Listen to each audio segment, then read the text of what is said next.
Germany, a country divided. Today, we want to talk to you about the consequences of its division and the effect it had on its reunification. As you may know, in 1945 the country was split in half into what became the German Democratic Republic and the Federal Republic of Germany. During this division, these countries operated in vastly different ways, affecting the growth and development of both. Perhaps more important, however, was how the division changed the perceptions of a once unified people.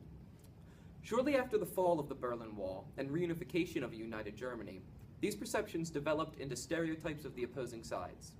To further understand these stereotypes and their reasons for developing, we interviewed Uwe Klaus, who lived under the GDR and experienced firsthand the fall of the Berlin Wall as well as the years of reunification following. Currently writing his own book on the subject, Uwe took time out of his busy schedule to come and explain to us his experiences. No matter what people think about East Germans, we had to work too. We had to go to work every day. We worked, actually we had fewer benefits than they had in the western part of Germany. For example, the 5-day work week we introduced basically as a result of the situation in the western part a couple of years later. I remember that I had to go to school on Saturdays. And even I remember that my kids in the first couple of years went to school on Saturdays and we had to work, half a day at least.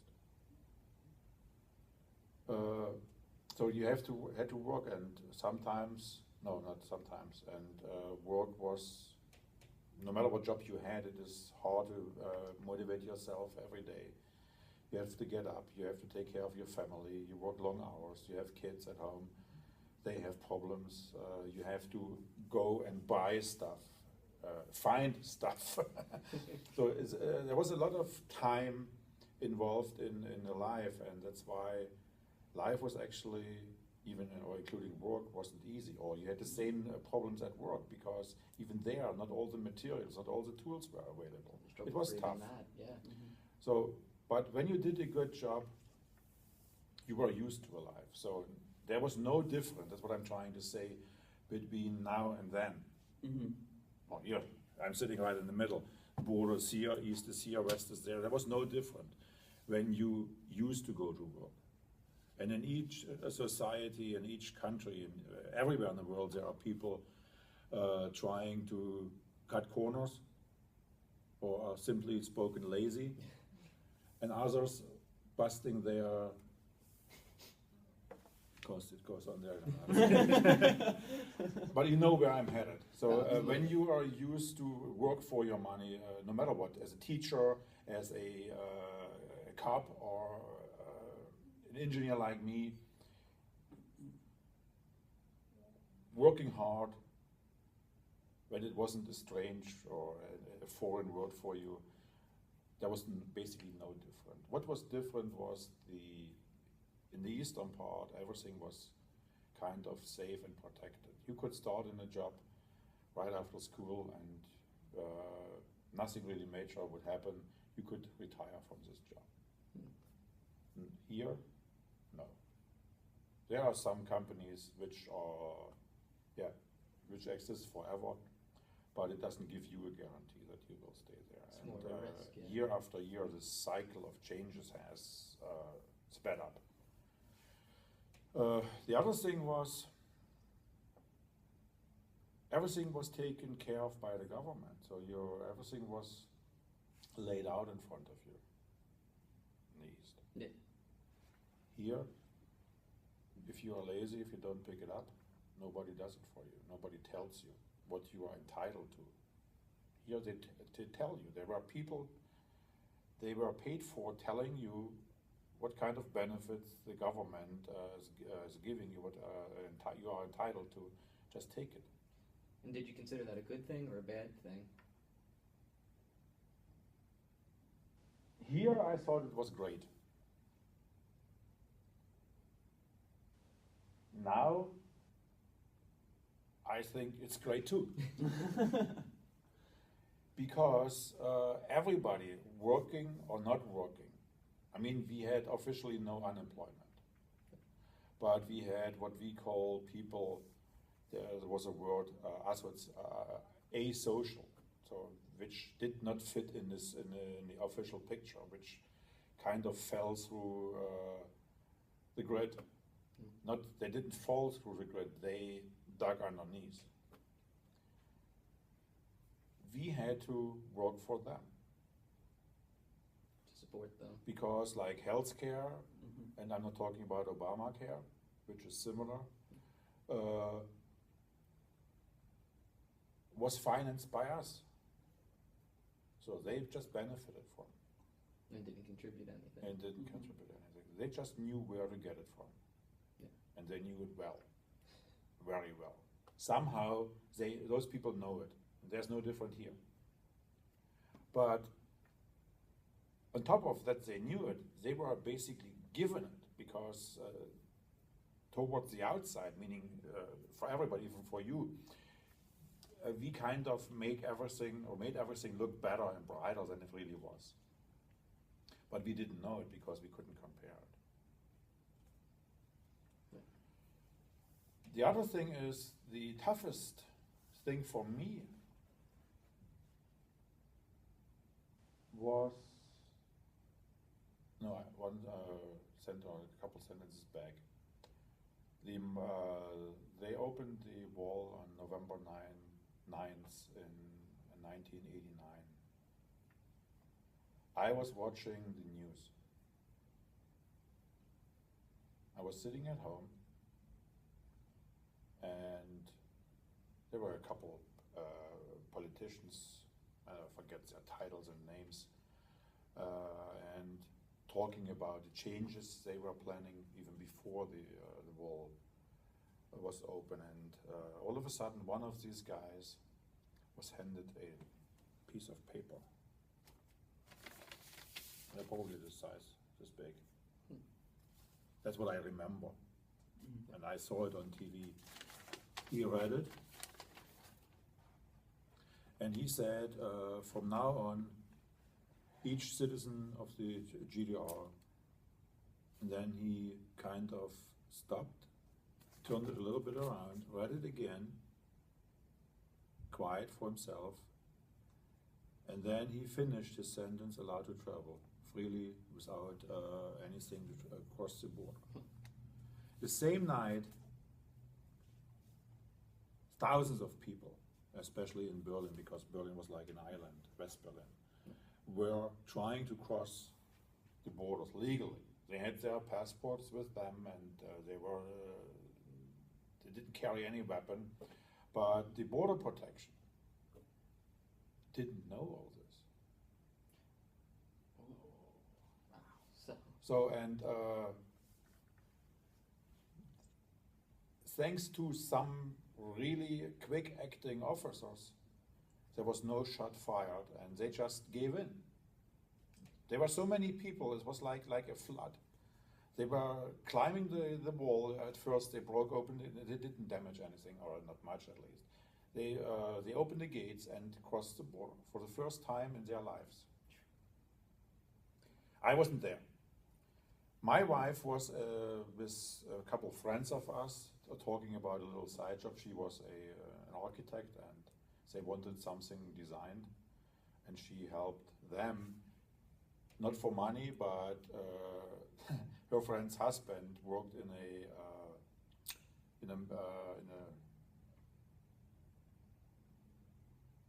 what did they do? It was furniture. They made furniture, which was manufactured for the export to the West. Oh. So, and lower quality, there was a little tiny touch, something like this, they could sell inside our country.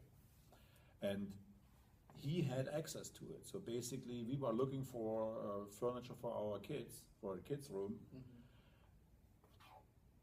One hand washes the other. She was, my wife was designing them a little shed, or a little bit more like a weekend, how you call it, a cottage. And in exchange, we would be given the opportunity to buy this furniture. The opportunity to buy the furniture, not given the furniture. Not given, buying. That's how it went. So I was watching TV, they were watching TV. She came home, all fired up, excited, and she said, it was on a Thursday. Or was it Friday? I forget the day. She said, actually, we are going to, what is the next city? I forget what it was. We were right next to the Autobahn. And I said, you can go. It was next morning, yeah. But I will stay home with the kids. Our youngest was born in '86 in December, so she was barely Just a 3 years child, old. yeah. Yeah. Going on 3 years. You can go, I stay. Once the borders open, they will never ever be able to close it. So I crossed basically, and it took her 14 hours for a little bit less than 30 miles. It's the sheer Because everybody wanted to go. the influx. You could basically walk. Yeah, could have walked faster than that. My first time, and to answer your question, what was the toughest, was 2 weeks later as I crossed with, in our car, with my family, the border for the first time. Because all those years, we were told and taught in school and everywhere that we erected the wall and the border protection to keep the enemies, you guys, outside. So that's what they would teach you in class? Yeah. Crossing the border for the first time, and I'm getting still goosebumps just thinking about it, I realized it was completely wrong. It was the other way. The border was made to keep us inside. Because, and it was a simple explanation, here's the borderline. The border protection started already miles on our side. Without a permit, without a reason to go there, there was no way. Yeah. They would right away arrest you, and I got arrested one time. For in a fog, I couldn't see the hand in front of my eyes. Oh, and you strayed too far over? Yeah. Ooh. They held me for 24 hours. Anyway, and I had a permit. So the border protection started here.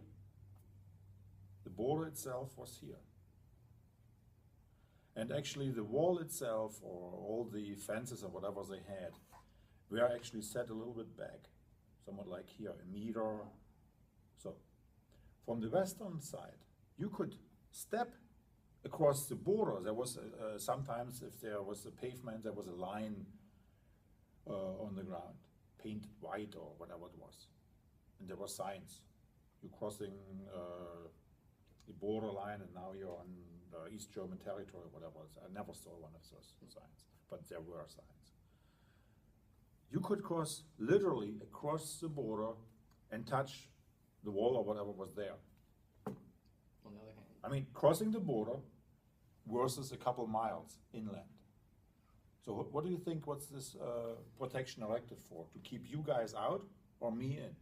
Mm-hmm. Yeah, you got I'm it. sorry, I'm pointing fingers at you. No, it's fine. And you know where I'm headed. But you're absolutely Yes, right, of yeah. course. So, and I'm getting goosebumps now. I sat in my car, and I was convinced that all the years I worked there and what our government does was great, it was right, the right thing to do. Seeing this, I did not change my mind entirely, but it was wow. An eye-opener. A little bit more than an eye-opener. It was more or less slap in the face. And about Berlin, you have heard about the wall, that there's a gallery at the wall. Mm-hmm. All the paintings you may have seen in pictures or so. And if you're not, there's a museum still, a wall museum, Google it. Yeah. Were done from the western side, and those people stepped across the border and were doing it. And you couldn't do that on the I other never came close to the wall between the Federal Republic of Germany and the East German Democratic Republic. In Berlin, yes, because there was no space. Mm-hmm. You could see the wall. Brandenburg Gate or whatever, you saw the wall. You could see it. And sure enough, there was no visible protection, meaning to me as a tourist or so. Mhm. They kept it a little bit hidden. But crossing this border for the first time was mind-blowing. So your perception of the other side just immediately changed when you crossed? Now I don't understand what you're asking. Like beforehand, you were saying that you thought that, you know, they were trying to keep the West out, Yeah. and that you guys were doing everything right. And so, once the wall came down and you were able to cross, your idea of that changed, right? Yeah, absolutely. At least in this case. I mean, if you know a little bit, I don't know if you have a pen here. No, you don't. Yeah. Let's say here. This is East Germany. West Germany goes this way around it. Mm-hmm. It's basically 1/3 of Germany was east. It's roundabout. And even, no, they had a few more people living there. It doesn't matter. Berlin was here, split in 3 parts. The American, the British, and the French sector, and the Russian sector. Russian sector was the capital of East Germany. Berlin was the capital of Germany before and is now again. That's why they split it. So, I used to live here, close, fairly close, as I said, 30 miles plus minus, away from the border. We did catch all the TV programs, radio programs, with no problems. I mean, back then there weren't 200, there were just, in the beginning, 1, 2, and later 4, 5, or 6. But you were able to. Yeah, Get so them we easy. basically knew what's going on there. We saw what the advertising, the commercials, we saw that the cars, the new phones, and Wow. everything. We knew it. Cool. But closer to the east and the south here, they didn't. Mm-hmm. So to me, crossing the border, yeah, it was stuff I knew of, never touched it, But you knew it was there. but I knew it's there. And then for the other ones, it must have been Yeah, and just since we could amazing. also watch TV channels, we knew how tough life can be on the western side.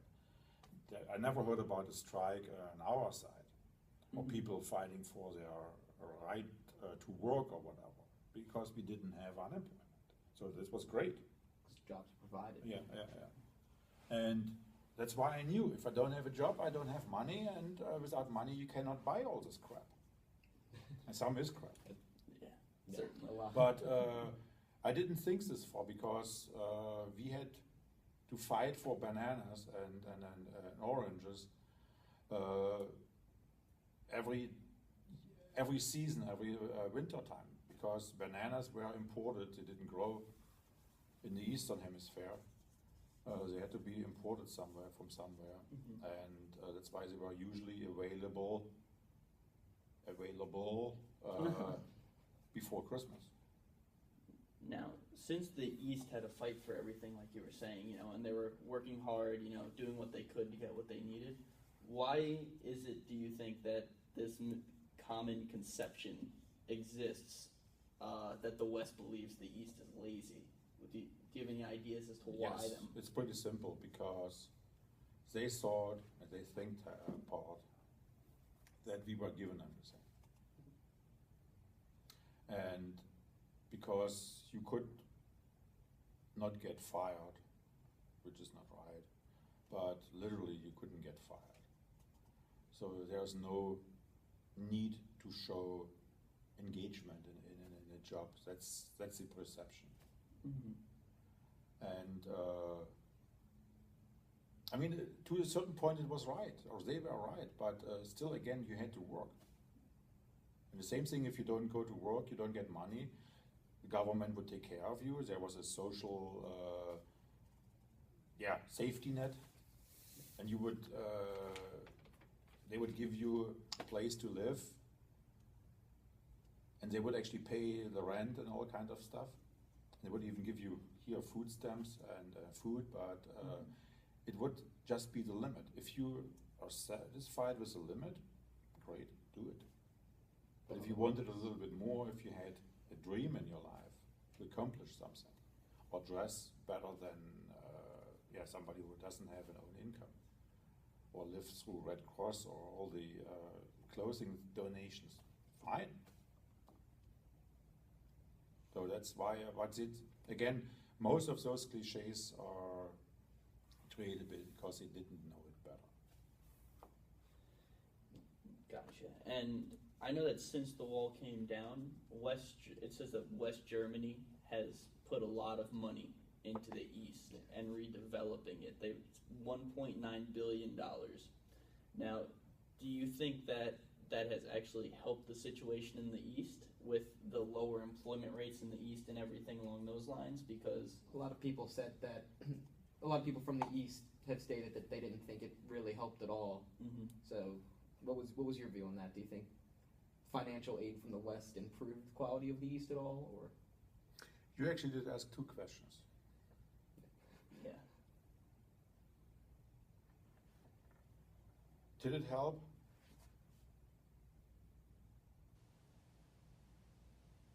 Kind of. Was the Western part just pumping money into the East? No. So now I try to answer in a normal way. Everybody having a job in Germany and even being retired, so receiving a retirement money, pension or whatever, is paying I forgot how much it is, 2 or 3% of the monthly income as a, how you call it? retirement plan? No. It's kind of a tax the government takes out of your paycheck, and the money is being spent to move the unity of Germany, meaning the unification between East and West. Everybody. So From both sides? everybody in the western part is paying 2 or 3%, I forget the percentage. And everybody in the eastern part, as long as you have an income, a pension and a paycheck, income. Yeah. Each company is a part of a tax. They take it right away out of your paycheck. You have no chance to get any deductibles of it. It's taken away. It's gone. And the wall came down. The unification was in 1990, October 3rd, 1990. So now we have 2013. So it's 23 years, 23 years later. And we still, not me, all Germans still pay into this fund, to fund the unification. The beginning was different. There, the West German government, because the East German government didn't exist anymore, was sure kind of channeling billions and billions, I don't know the amount, into the East. Sometimes, and here's my answer why I said yes and no, money was just wasted. Everybody who was crying, and I need money and I have planned this, I create so and so many jobs, was given money. Right. Basically not ask. And here's another cliche which is actually true, it's not even a cliche. This money was mostly given to people from the western part of Germany, not from the eastern part.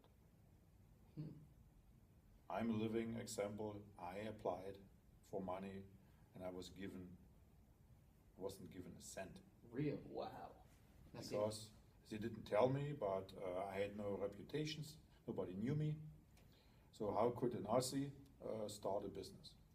So the people from the West pretty much were just applying for these things, saying they could start up businesses in the East, I'm presuming. And Yeah. what were they doing with the money? Were they just opening businesses that failed, or were they kind of pocketing? I mean, some it? of the businesses still do exist, but many, I'm not using the word most, were tax write-offs, just In the pocket. in the pocket. And see, that's interesting because most of the research, like at least from what we've seen, it kind of implied that the Easterners were getting that money. So it's interesting to see the account of the West receiving that. I mean, how can they get the money when the official number of unemployment the official number was around about 28%? Wow.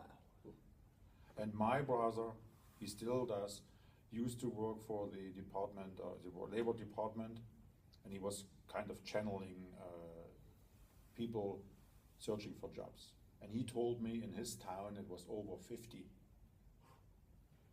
So how could those people get any money? Sure, they were given money, but they didn't work for it. They couldn't just work for it. Yeah. And not everybody could leave there. I did a couple of years later. I moved into the western part because I lost my job in the east, couldn't find another job, applied nationwide. So, and I was given a chance in the western and northern part of Bavaria. Did I do it voluntarily? No. My entire family had to move. But you had to do it in order to survive. And that's why I'm actually here too, because I lost my job again. Couldn't find in the unified Germany 10 years ago, 2002, a job. Started applying nationwide in Germany, Europe-wide, and finally, lately worldwide. And here am I. So some people are flexible. You asked me earlier, was it tough to adapt to a new system? To me, no. Otherwise, I wouldn't be here today. Mm-hmm. My neighbors were sitting at home and crying tears because they couldn't find a job. I moved on. And so did my ex-wife. Was it easy? Definitely not. But it was the only way. Wow. Yeah. Yeah. Challenging. And I noticed that something that came to mind with me was, in the case scenario where you were still under, the GDR, you would never have lost your job in the first place. And in the case that you somehow did, you wouldn't have to worry about going and traveling to find a new job like you did once it was reunited as one nation. But you know what's funny, if you think about it? Actually, you asked me what my major was, and I said I'm a mechanical engineer. Mm-hmm. I did not study in Germany. What did you study at? In back then, the Soviet Union. Wow. So I learned all this, what I know, in Russian. Hmm. Not that I'm pretty good in German and a little bit English, but I am fluent in Russian too, on top of it. Wow. Besides Russian, I understand at least most of the other Eastern European languages because they are similar. We're really bad with this as a nation. We just do Yeah, not know but what the languages. I'm interested in languages, so that's why I choose my way. It wasn't given to me, I choose it. And I had to fight for it, I had to apply for it, and I passed. So there's just one difference between you guys and my way.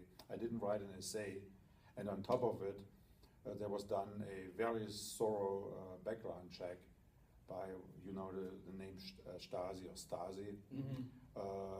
If I was the right guy to be sent, because I represented my own country.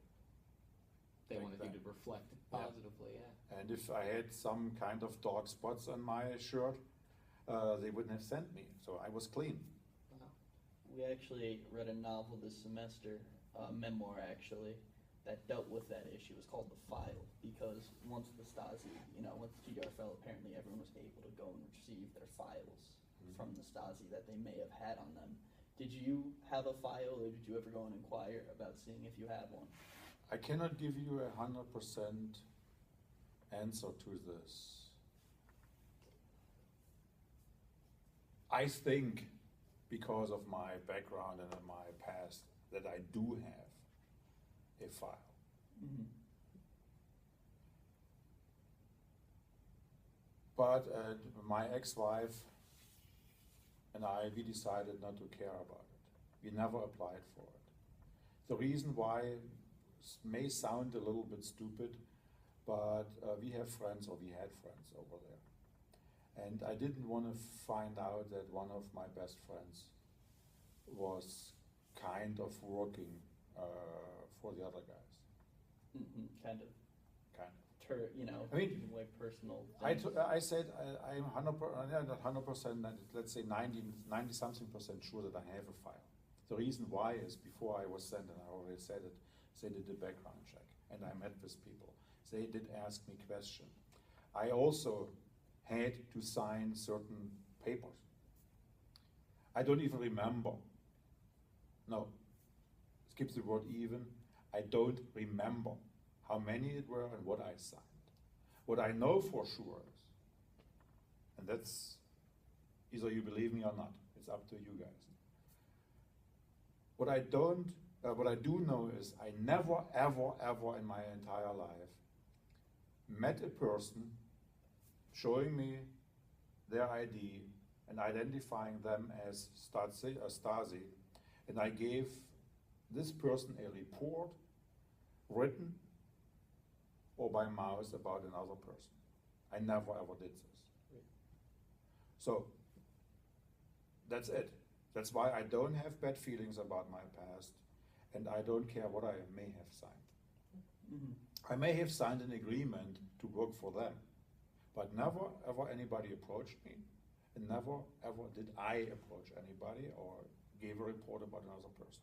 So you had no regrets in that. So, and that's why I don't have a reason to see my file, Gotcha. because I wasn't doing anything bad against the government or whatever is not, what didn't fall on the line or in the frame we were given to move it.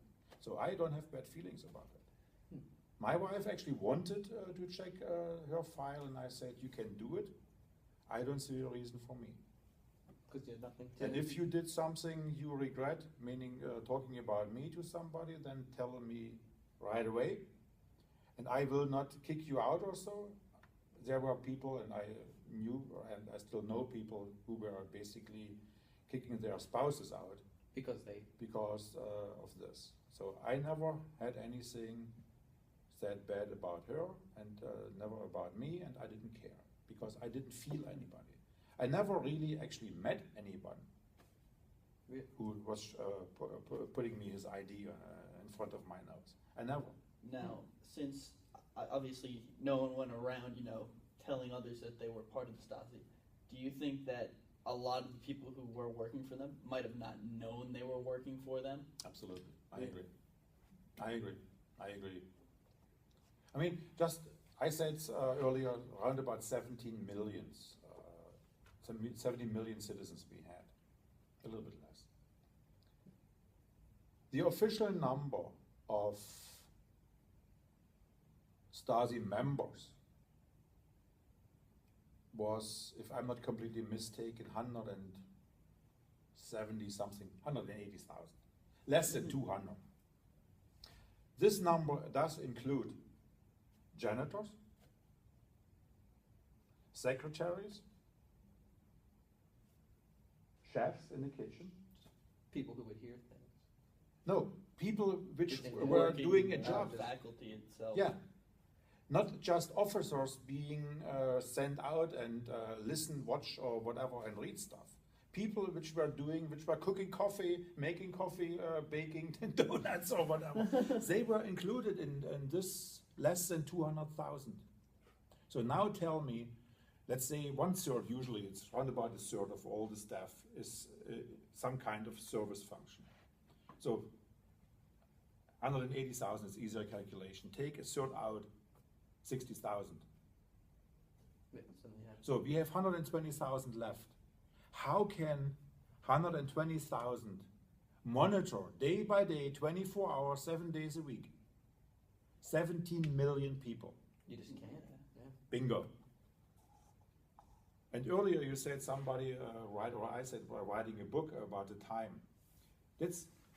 And I know what I'm saying, it's bullshit. It's completely impossible. That's why I don't have to be afraid of. Mm-hmm. They were monitoring people which were either in high-ranking positions, famous artists, like we had also had rock groups. They were actually allowed to travel because they made money, which we needed. They were monitored. People who sometimes spoke out a little bit too loud in public, they were monitored. Yeah, and actors and stuff like this. So it's really Wow. like the more notable people. The Yeah. more Not Joe the plumber, and I was Joe the plumber, even being given the opportunity to learn not just a trade or a language, but even the culture of supposedly our best friend, Yeah. which was the Soviet Mhm. Union back then. So, what was that? All right, I have a question. please. Can I have another donut? Absolutely. Go for it. Help yourself.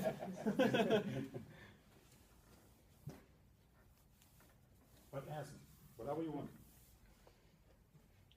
So, I mean, just going back to stereotypes and perception, like while the wall was up, I know you said that you lived close enough so you could see their television, understand. How did you feel about the West? What was your attitude towards it? And the people, like your perception towards them, your attitude about them. Not a bad one. Not a bad one.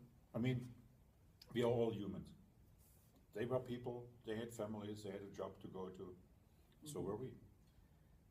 Now, you said that you live very close to the wall and you're picking up their television stations. Now, you were always taught that they were the enemy in schools and everything. So do you think that people were living further? No? Not Joe the plumber is my enemy. Oh, no. Mm-hmm. It's basically the politicians. Mm-hmm. Oh, okay. Okay.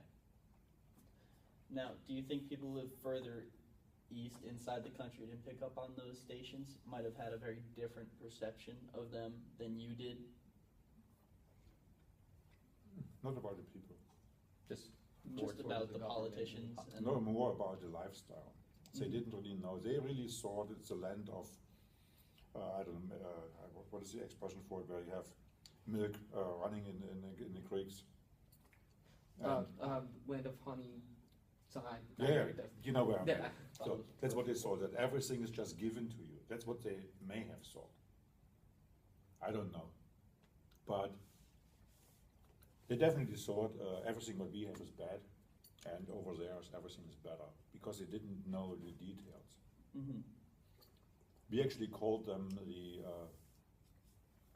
you would call them here the kind of rednecks who barely understand that the war is over, or even that we are not a colony anymore. Mm-hmm. So, way behind.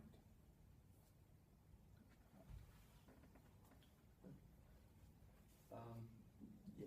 I mean, this is actually not the cliche what you did ask for. It was just an understanding or an perception what I had. Mm-hmm. The cliches came up after the wall came down. Before that, there was not much of a cliche. So there weren't a lot of stereotypes that existed during the wall, it was after. So really interesting. Wow. And then, I don't know about the mustard story. We gotta hear the mustard story. Tweety will kill us otherwise. He'll be watching this. I said earlier that everything was available, not in abundance, but it was available. And because you never knew when you can get it again, you bought more than necessary. In most groceries, including mustard, was usually available. And the other thing is, there were not many different manufacturers in Germany manufacturing, for example, mustard, to stay with the story. There were, I know of 4 or 5 major. And a couple of them still exist, and the major was in a city on the eastern border, Bautzen. And the mustard, the German word for mustard is Senf. And they included the name of the city of origin in their name. So Bautzner Senf, meaning is mustard coming out of the city of Bautzen. It's still my favorite. And actually I have it here. That's the, Really? meaning in my apartment. That's the only mustard I'm eating.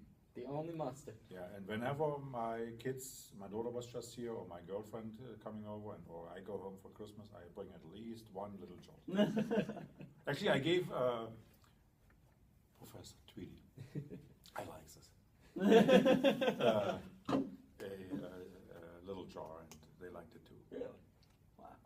Because as they were, him and his family were in Germany, they lived in a different area, farther to the south, in Erfurt, and there is another pretty famous manufacturer, and this one still exists too. Mm-hmm. So they basically know this, and I knew the other one better. I grew up with. Anyway, I used to live in Magdeburg, which is a fairly big city, even for Germany, not for here. And on the outskirts of the city, they erected those, what the German word is Neubauten, new construction sites, so multi-story buildings, 5, 6, 7 stories. Basically, yeah, blown up townhomes. So 10 or 5 stories high on each side of the staircase, one family. So let's say 10 in one house, 10 in the next one, and long. Mm-hmm. So, and basically it's like city quarters. And a grocery store was erected, and also a kindergarten, mostly schools, was erected somewhere to create somewhat like a town center. Yeah. We didn't have strip malls. So, and it was in walking distance, so I don't know, half a mile away or so. And we also had a cabin a little bit away from the town, which we turned into a garden where we grew vegetable and all kind of stuff. We spent basically our weekends there. And since meat was always available, barbecue, we called grilling, was a big tradition. So, and what goes with barbecued meat or sausages, bratwurst, mustard, and ketchup. Yeah. So, one day, we were planning a party. I forget the occasion for it, just a party, and usually we had it at my property. A couple people were always gathering and having a few drinks, something to eat. They brought something, I gave something. It was basically the wash. Everybody gave, everybody took. So we were planning a larger party, and I was told by my wife, or was given a shopping list, and one of the items on the list was mustard. Okay, I walked in the store, self-service, got my stuff, and at the end I grabbed, I forget, 3, 4 of those jars of mustard. So, I don't know, 3 or 4. And I was walking towards the register to pay for it. Halfway there, I figured I could use another one. So I walked back, grabbed another one. And then I was waiting in line, which is not unusual in this case. I mean, it's like the same thing here, 3, 4 people in front of me. And I was waiting there, and all of a sudden the guy next to me was my neighbor. And he looked in my basket, in my shopping basket, and he saw the mustard. And he said, "Oh, you bought a lot of mustard." And I said, "Yeah." And while he was talking, I figured it's not enough. I go back, and I grabbed another, I forget, 2. I put it in my basket, and he said, "Why do you buy so much mustard?" I mean, mustard was available every day. There was piles of it. So no worries about. And I don't know why I turned over to him and I said, "Haven't you heard that the mustard manufacturer burned down?" Just made that. I just made it up. He looked at me, gave me his basket, stepped out of the line, walked back, and came, a minute later he came back holding 3 or 4 jars in his hand. I didn't think anything bad about it. It was just a joke, a stupid joke, Yeah. which definitely I could have paid badly for.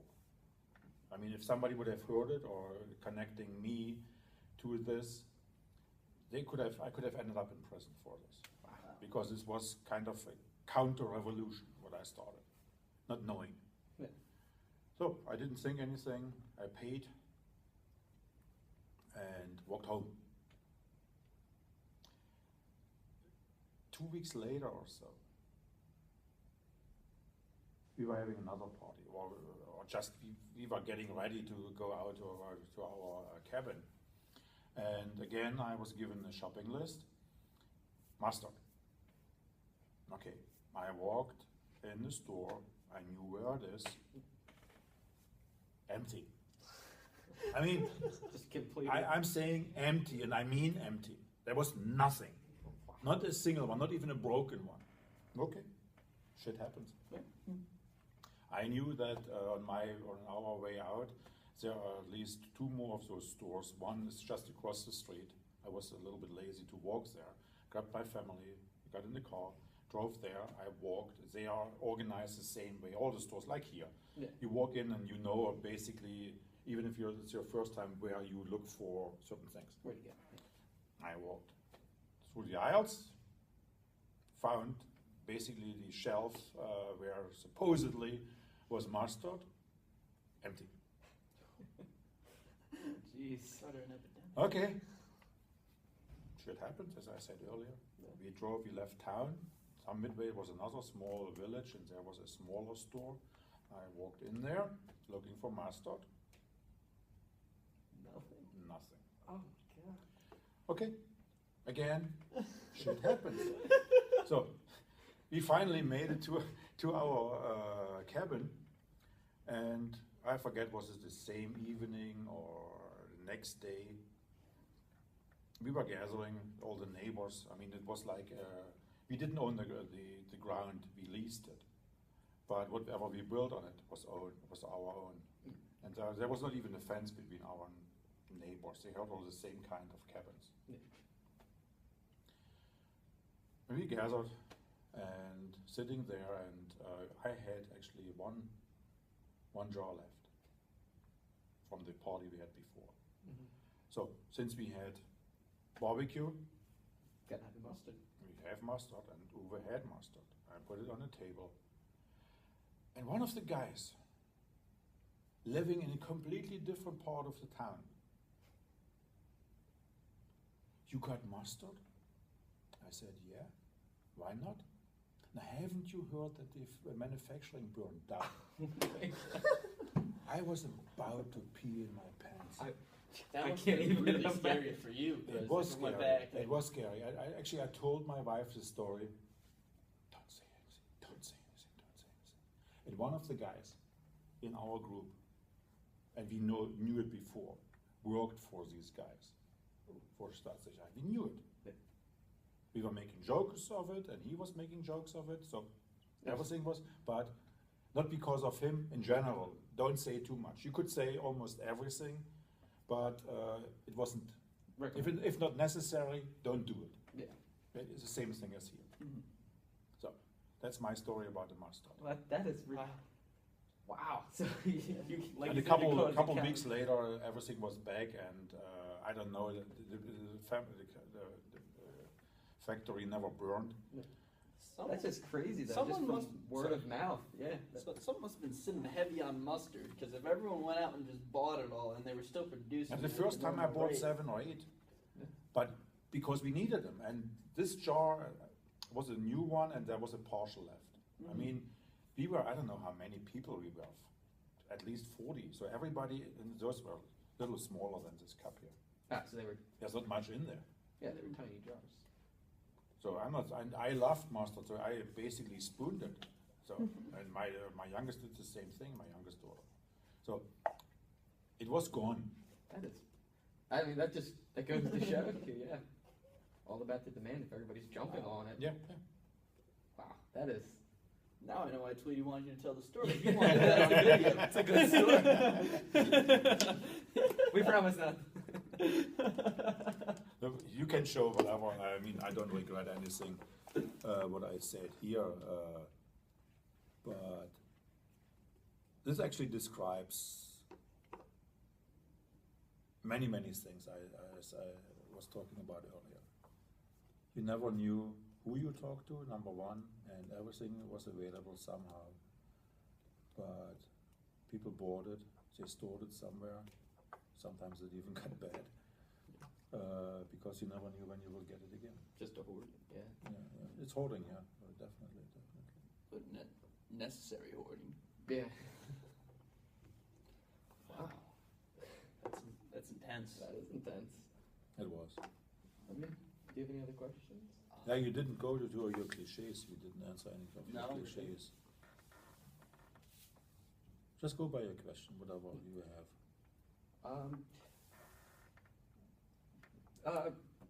The one says that the East was unthankful. Do you think that, kind of imagining it from a Western perspective, Absolutely. do you guys think they Thankful for what? exactly thankful? I mean, they didn't open the border. I wasn't involved either. So you had no reason to So, particularly be yeah. thankful. Yeah.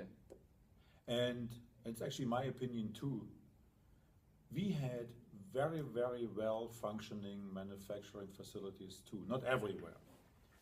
But we were actually exporting everything from, or many things from the east to the west, which on the western side nobody knew because they were given a different label. But those products weren't available in our country. Wow. But you were And making them. Yeah, and basically overnight everything was shut down because all of a sudden we turned from a cheap supplier into a competitor. That's true. Yeah. So they had the power, they meaning the government, not the people. They shut everything down, and that's why we had such a high amount of unemployment. And again, the official number was 20-something, 25, 27%, the official number. Official. Yeah. Not everybody can move and leave the country or the area where they were living. There's not even enough jobs available on the western side. For a short period of time, yes, because everything was shut down here. So they actually were manufacturing everything over there and pumping it this way. But not for, I don't know what the workforce, the number of workforce was, not millions of jobs. Mm-hmm. Being thankful, what for? And we still pay for. And I'm sure, should I be thankful for it? I don't think so. No? It's a good cliche. Yeah. And if you don't understand it, meaning, and I'm talking not about you guys, I talk about Germans in general, not even East or West. Thankful that we didn't, no, let's go back. Some other countries which changed their political and economical system were given part of the, how you call it, GOP. Is it GOP? General, no, what is the... GDP. GDP? Gross Yeah, domestic product. yeah. Sorry. That's fine. We weren't. We did not get anything. The money we had in our bank accounts was converted into the Deutschmark back then in a certain ratio. I forget, per head, the exchange rate was 1 in 1, and then 1 in 2. So basically we paid for it a second time. They took our jobs. No, I skip this, not they. Our jobs were taken. Our money was taken. And whatever we owned was nothing worth overnight.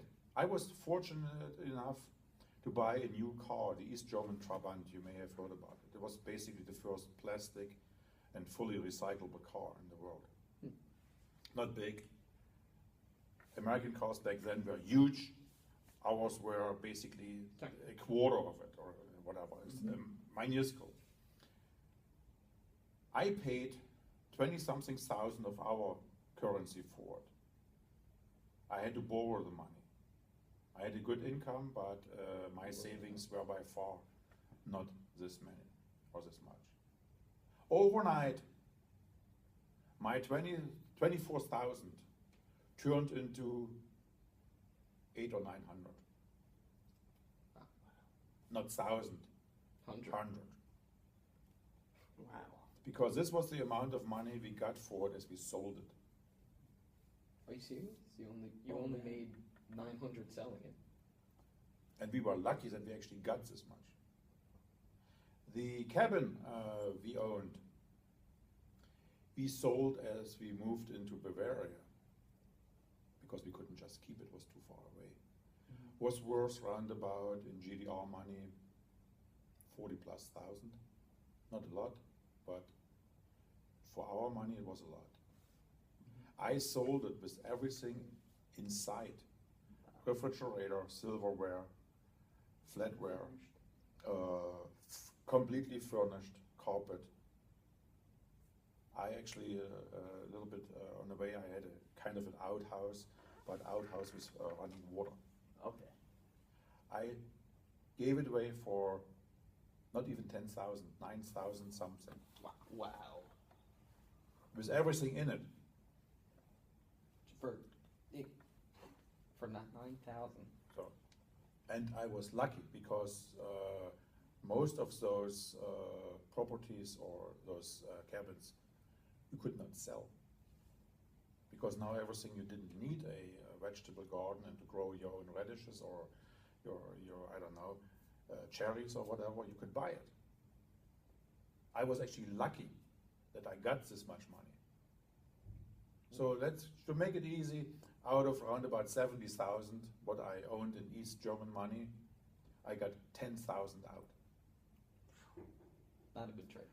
Yeah, there it all goes. Thankful, you ask me? What for? Yeah. I mean, that's why we found a statistic that said about 1/4 of East Germany would rather have had, like in retrospect, they said they would have preferred the wall to stay up. Which I agree, but it's not my personal opinion. But you can understand why the opinion would be there. I mean, the same thing as you see all over in the world, and you see it actually now in a different way over in England. Scotland is trying to separate from the United Kingdom. Mm-hmm. That's the other way around.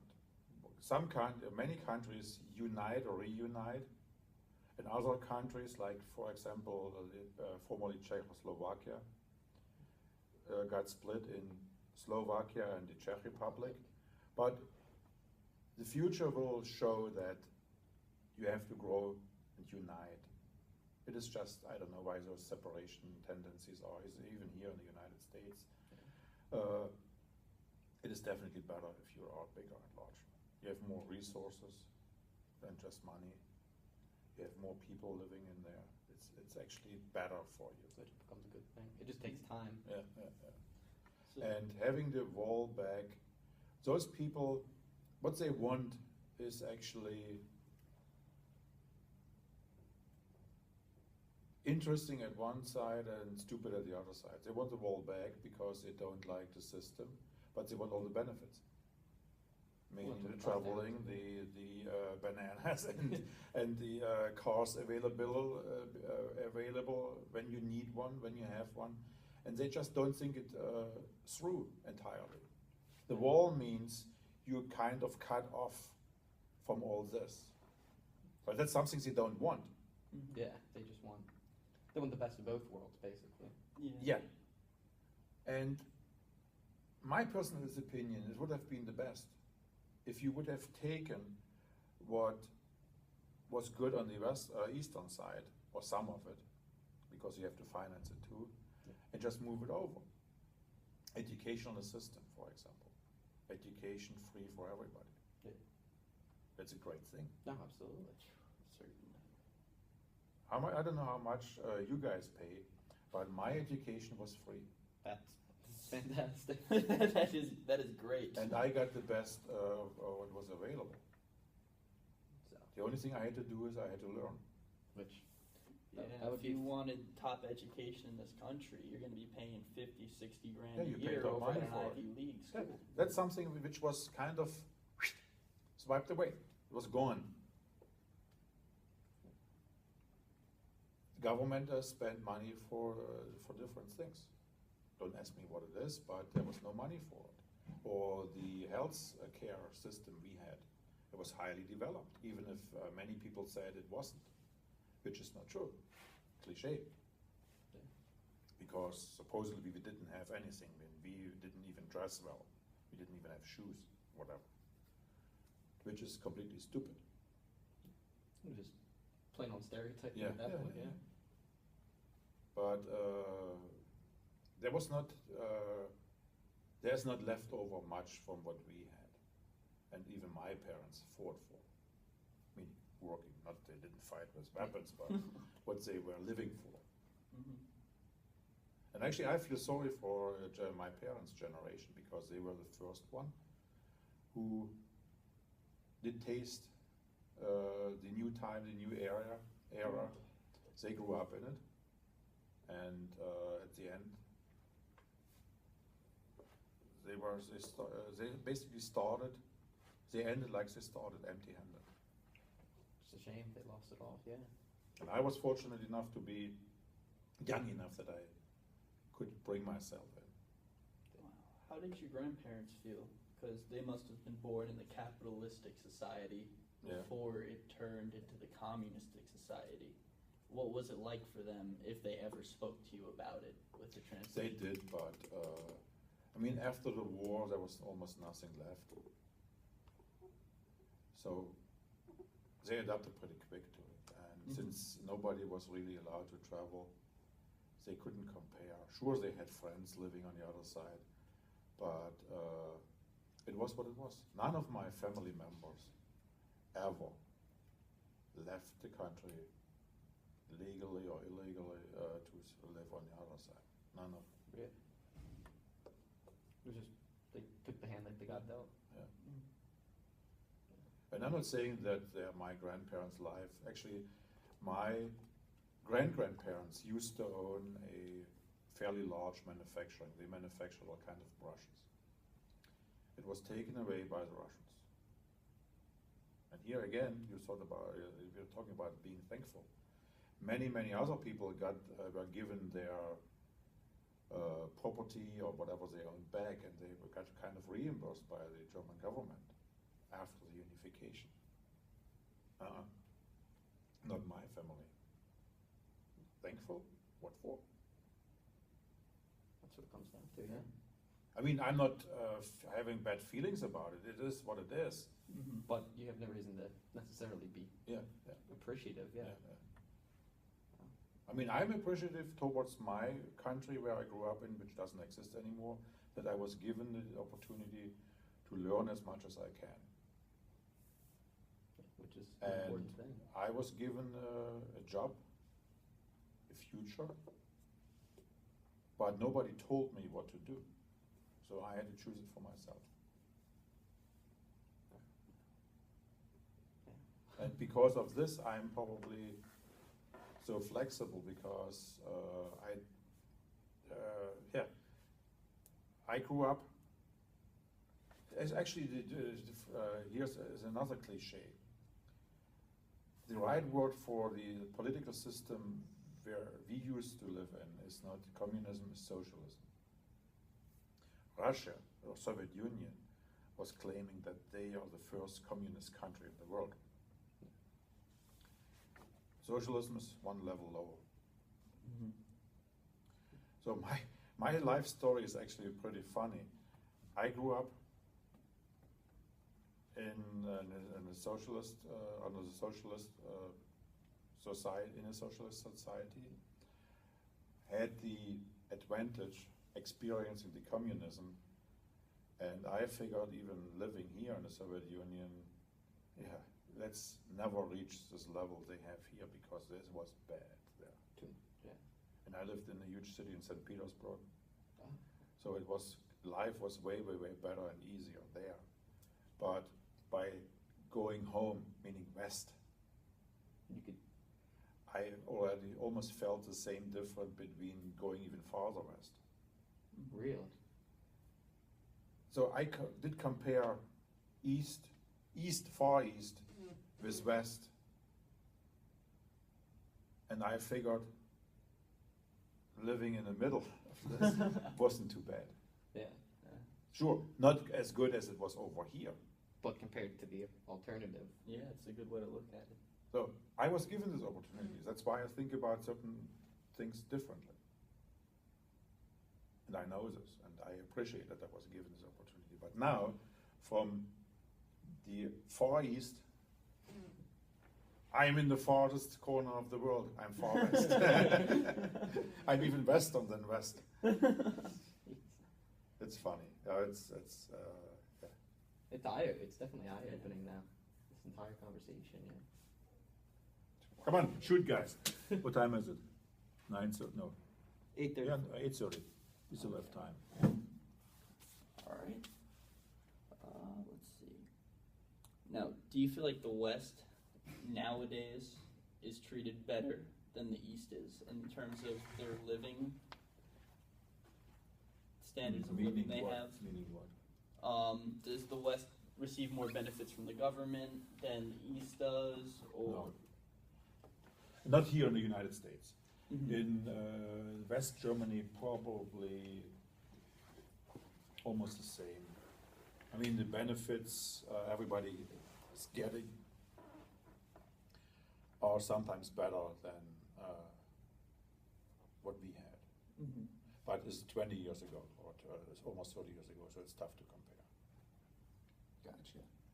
I mean, here, that's actually why I like to live here, and I'm appreciative for it. It's basically left to you what you do. Sure, there's all kind of fundings, you just have to fight for it. Many things even here in the country are, my daughter's still a student. So, and we were talking about scholarships and stuff like this. Mhm. Over Germany, there's this much versus a pile. Here, you just have to dig through. Just have to be willing to go Yeah. after them, yeah. So, and that's different. And education over there, Germany is not free either. It's way, way cheaper than here, But Mhm. still. but it is still just manageable. Gotcha. Alright. And then,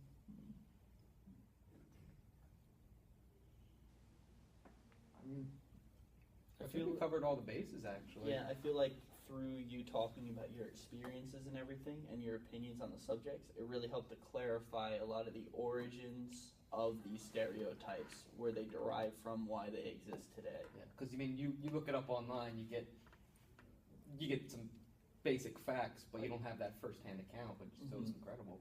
I mean, after 20-something years, many things have changed. Yeah, of course. Mhm. My own experience now, and I try to explain it what I see looking from here, meaning basically with your eyes if I look back or if I visit Germany. Mhm. And I have friends in the western part and in the eastern part. And all of these people were successful. One of my best friends, actually through him I met my girlfriend. She lives in Germany, she never lived here. He is a businessman in Dubai now. He's a couple years younger. He used to work in Bavaria for the same company. That's where we met. So, call it success. I'm not a businessman, but I'm 11 years with the same company. It's also a kind of a success. Yeah, Mhm. definitely. What was I trying to say? All these people, all the people I know basically were successful. They managed to live in both systems. We make jokes about those cliches. Mhm. I mean, literally jokes. But we don't live those jokes. Mhm. and I'm fortunate enough that I don't know unsuccessful people in, meaning back in Germany, but whenever we meet, we were talking about friends of them, and there are quite people which didn't make the cut. They live in those cliches. So it's basically the society is actually split in two at least, different levels. And I would say the more successful people are, the less they live in those cliches anymore. They don't live in.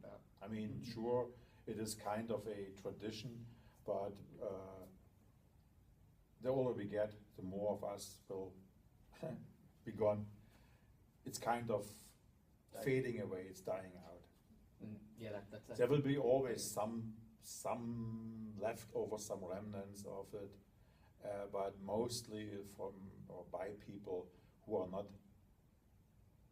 this successful as most of us are, meaning having a job is already a success. Yeah.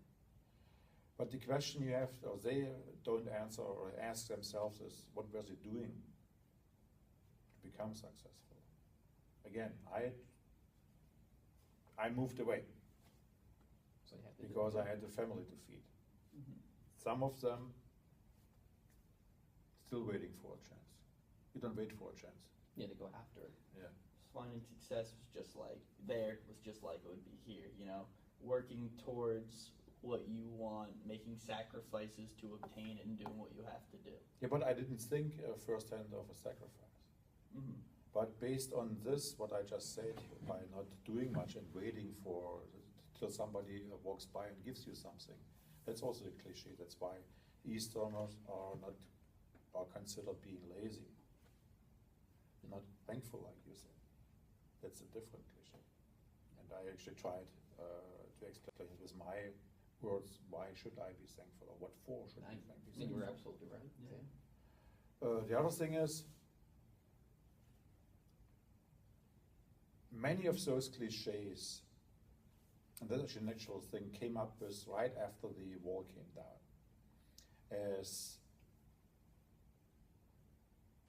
And it sounds kind of rough what I'm saying now, as the eastern part was taken over. As you can see, life under the GDR was very different from life under a capitalistic society. These lifestyle differences clashed in a reunified Germany, causing conflict between the East and the West. As the decades passed, however, these conflicts began to dilute, slowly fading away the stereotypes that once were very prominent. To reinforce this point, we interviewed Sebastian Wild, a Rowan student and former resident of Germany. Being born after the fall of the wall, he was able to provide us insight into the perception of a younger generation. How do you perceive East Germany? How do you personally perceive East Germany? How do I personally perceive it? Okay, well, you hear on the news a little bit that East Germany is a little less well off. Like, you hear how I come from Bavaria, which is in southern Germany, and so Bavaria is the wealthiest, the most cultured, let's say, the nicest in my opinion. And so Bavaria actually gives money to the former East in the form of, I don't know, stipends is what you would call it, or maybe a lot of the other states do too. And I think it's just less nice, if I can say it that way. Oh, that's fine. Yeah. In general, it seems to be, I looked at some statistics, and it's actually, the economy in East Germany, former East Germany, grows more slowly than the West. There is a higher unemployment rate, which is, I think, around 10% in the West, where in the East, 9.9%. In the West, I get them mixed up. In the West, it's more like 5, I think. I'm not too sure. But that's how I think about it. Now, like when you said, like, you know, it's less nice, did you notice that a lot as a child, or did it not really affect you? No, I didn't think about it because I grew up in the West, so, you know, it didn't affect me at all. But I heard from the news. Out of sight, out of mind. Yeah, well, right. It never came to my sight. But it's just, you hear it from the news, and you kind of put two and two together when you watch those things. And I've been up there once. It's nice, but it's not. I don't know. Gotcha. Do you think that could be in part due to the fact that, like, you know, maybe the architect, when the buildings were built in East Germany, they weren't built as quality, you know, things like that, because it was kind of just put up quickly, more so rushed. It wasn't After a the competitive war? environment. No, I mean, like, what was built during the time of the GDR. Because the buildings at that time were just put up to serve their purpose, not to be quality and competitive. You know what I mean? That could be a good point. In addition to that, you know the Marshall Plan?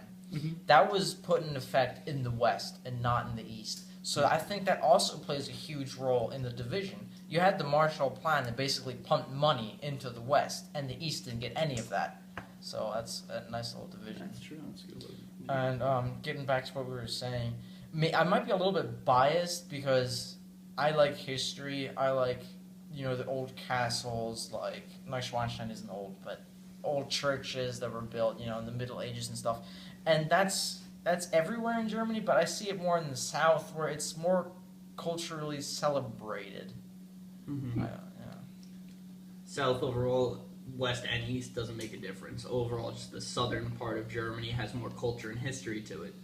I think that, but I might just be biased. Well, That's fine. that could be very true, because, Yeah, I mean, if you look at it, I feel like most of the empires and the wealth of the world through the ages past tend to be southern, more towards the Mediterranean. So generally, there's going to be more wealth in that area coming in from those larger empires. It also has history with the Roman Empire and the barbarians in the north, and Mhm. right around the area of the south, they were fighting for territory, and there's actually some old Roman towns Wow. in the area.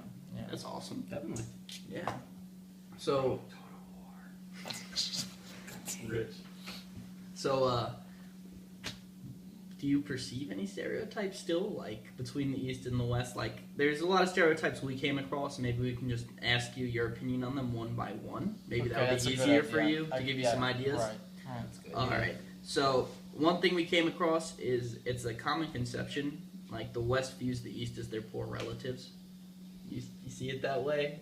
I'm assuming. I can see that. I can see that clearly. I mean, Now, sorry. I wouldn't say it's very prevalent. I think it's diminishing now Mhm. that, you know, the whole thing's gotten behind us, kind of. And reunification went really well, I would think, looking about how Germany did it and how it's turned out in comparison to other countries that I couldn't know an example off the top of my head, but it went really well. Just as a side note, do you consider the reunification of Germany a good thing on the whole? Like, Of course. okay. Okay. Of course. Yeah, we actually came across some interesting statistics. Like, Right. people from the West, I think, how many of it? 1/4? Yeah, 25%. 25% of Westerners, they did a poll, want the wall rebuilt. They would support the wall going back up. Wow. I don't see a reason why that would. I don't know. And That's a good- even the East, even some of them had a poll, and even some of them said that they would prefer Really? the wall to go back up as well. Yeah. It was an interesting poll. We were kind of surprised by Oh, that. yeah, me What's too. your opinion on that?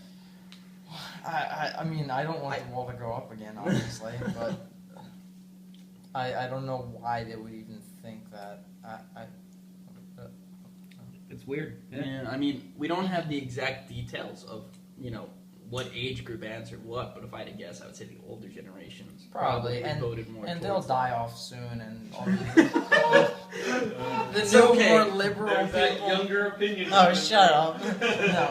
No, but the younger, more forward-thinking people put the past behind them and then move on, which is important. We can't dwell on the past. If it makes you feel better, the other guy we interviewed said people his age will die off pretty soon. Yeah, he's the exact same thing. He's Exactly, like, yeah. we're gonna die off soon. This is a German thing. But Straight to Did you the guys point. look into at all like how Western Germany was, since it was like in the center of Eastern Germany still?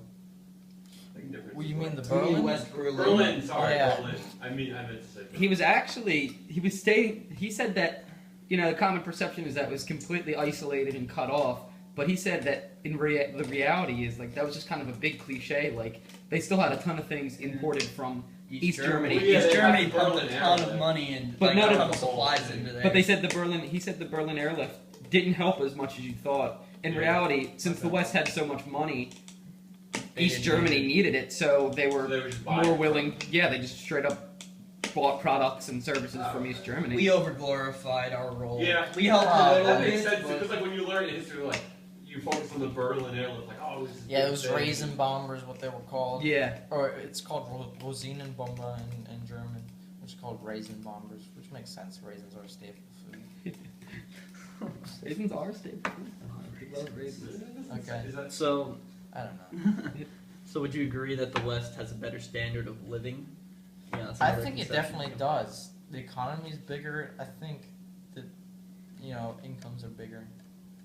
Yeah, unemployment's lower. So definitely. Okay, now we also came across two words to describe both the Easterners and the Westerners. Oh, the I think I read them before. Aussie and the Wessie, or how do you pronounce that? Okay, the thing is, I don't know about those words Vessie. at all. It's a V. W's are V.